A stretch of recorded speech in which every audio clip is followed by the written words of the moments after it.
In a 1945 tradition, we look at where World War III could start as we prepare for 2023. Last year, the world came closer to a great power war than at any point since the end of the Cold War. Russia launched a full-scale invasion of Ukraine, an attack that almost immediately resulted in a combination of sanctions and direct military support for Kyiv.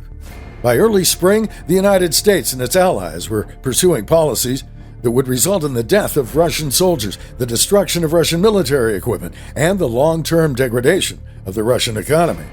The war has had a ripple effect on the world stage, dramatically increasing the stakes of disputes that have quietly smoldered for decades. Well, these 5 areas pose the greatest risk for the eruption of what we might be tempted to call World War III. First, Ukraine. Concern that Russia might use nuclear weapons to restore their flagging fortunes in Ukraine seem to have declined since summer as the war has settled into a destructive stalemate.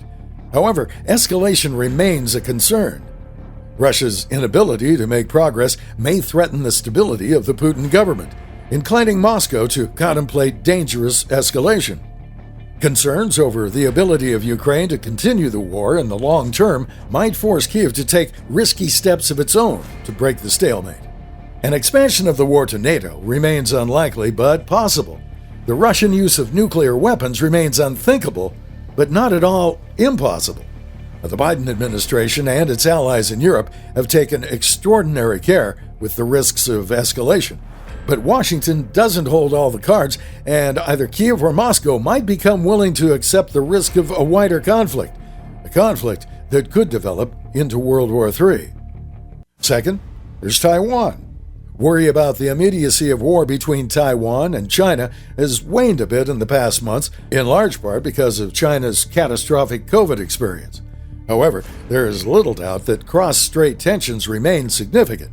The willingness of the Biden administration to take risky rhetorical positions in the defense of Taiwan indicates that Washington has real concern over the prospects of a Chinese attack. At the same time, these statements and unwise stunts, such as Speaker of the House Nancy Pelosi's visit to Taipei, run the risk of triggering Chinese escalation.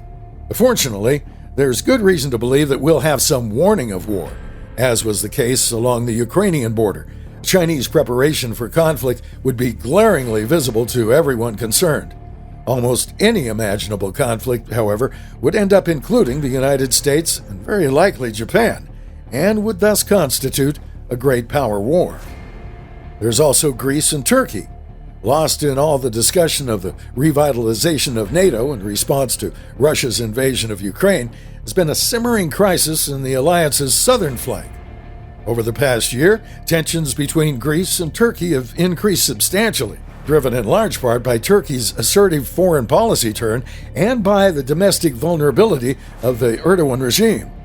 Disputes between Athens and Ankara over energy exploration in the Aegean have driven current tension, although the territorial disagreements underlying the argument have existed for decades.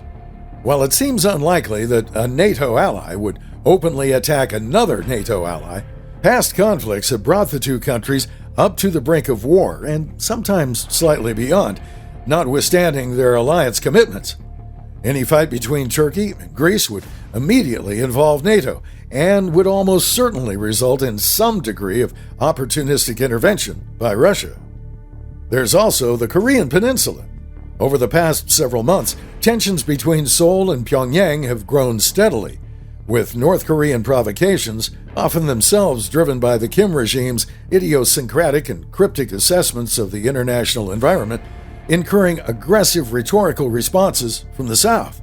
The dynamic between the two states seems driven by impatience, an impatience in the North that the world still refuses to take it seriously despite its magnificent nuclear weapons, and an impatience in the South that a nation of great significance remains burdened by its inept and retrograde sibling. These tensions aren't new, but historically they've been constrained by the Cold War and by the post-Cold War liberal international order.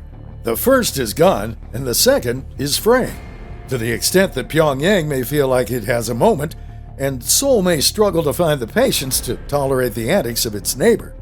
If war does break out, it could rapidly become more destructive than the Russian-Ukraine war, with conventional and nuclear weapons exacting a horrific toll on both sides. And finally, China and India. Sporadic fighting between China and India continues on the roof of the world. Although the real stakes of control over small slivers of territory and nearly uninhabitable mountain terrain remain elusive, neither China nor India have backed away from the conflict. While fighting has thus far remained quite limited, the desire to defend national prestige can rapidly become poisonous for even the wisest and most sensible leaders. While neither Modi nor Xi fit such a description is a question for another day, but the governments that they lead have not managed to find a way to resolve the conflict. At some point, either the Indians or the Chinese might be tempted to solve the problem through escalation, a step that could work as intended or that could open the door to a much larger and more destructive conflict.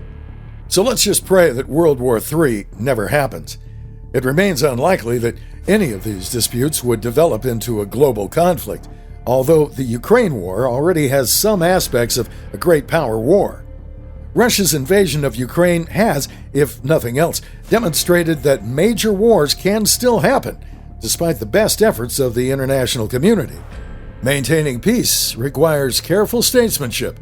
Managing escalation during war requires extraordinary skill.